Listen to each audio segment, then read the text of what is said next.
روز جمعه با ما فهمیدیم که روز چهارشنبه دستگیر کردند. شاروفالدین شویف پدری ایلهامالدین شویف مهاجری تاجیکه که در اداره پلیس وشتیاکی شهر مسکو جان داد روز مراسم جنازه پسرش با درد ادعای تفتیشات درباره بیماری قلب بودن فرزندش را رد کرد. جسد چند روز در سردخانه خوابیده ایلهامالدین را صبح امروز از مسکو به دهه بهارستان ناحیه رودکی رساندند. بعد از آنکه جسم بیجان فرزندش را از نزدیک دید، شبهش به مرگ او از مریضی قلب بیشتر شد.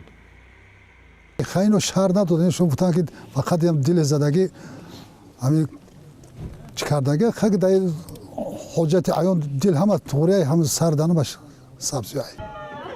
در مراسم جنازه ایلهامالدین مردم زیادی جمع آمده و درد والدین و پیوندانش را قسمت می‌کردند. افرادی که جسم بیجان ایلهامالدین را شستند وجود آثار اذیت را در تن او تایید کردند. زخماش در روش بود، در روش بودند بالای قفاده، دسته، یا پاره دل پوچیده. خیلی کبوچیدگی بودند خیلی. از ایلهامالدین 4 فرزند نابالغ مانده است که کلانیش 14 ساله است. نزدیکانش میگویند ایلهامالدین تا زمانی به مهاجرت رفتن در تاجیکستان راننده مسافرکش بود. 3 سال شده. 3 سالم خاطر زندگیش از میمودیم 3 سال اینجا هم اومدنی بود اگه هر روز میبیام پاگا میبیام روز میبیام پاگا میبیام همه با همون نگاه کردیم من قول داداشم را دیگه همش باستگی هم محکم سکوت پیش کرده که سومکا پونکاشی من میبیام دیگه خاک اومدن شکل نصیب نبوده.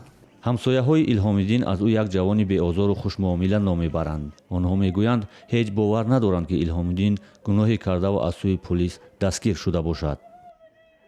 کارگرای ارگان ببرن آدم اوسن زنده و سخت سلامت نبرارن. ما با کدوم رو میرین تو گرمانیا پدرای ما رفتگی نبیروهای ما فرزندای ما خدمت کیسه فرزندای ما شما را اینا همین خدمت برام عرض مونا گجو بریم همه عرض ما را به همین رسیه هم برسونن که همه آدمو دو دوای گفتن این چی جبر ستم که به فرزندای ما.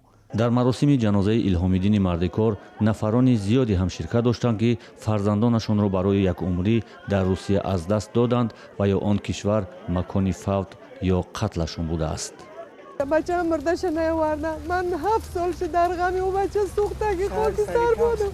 سال پرمسکی کرای سالکانسکی و شهرش سالکانسک خط سیاهش 7 ماه پس روی کردم. پلیس مسکو قبلا گفت که ایلهامالدین شویف شهروند 38 ساله تاجیکستان در اداره پلیس وشتیاکی شهر مسکو از بیماری دل جان داده است.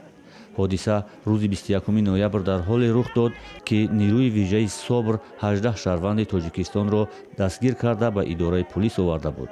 پلیس گفت که شویف در راهزنی گمانبر میشد، چیزی که نزدیکان او کاملا رد میکنند.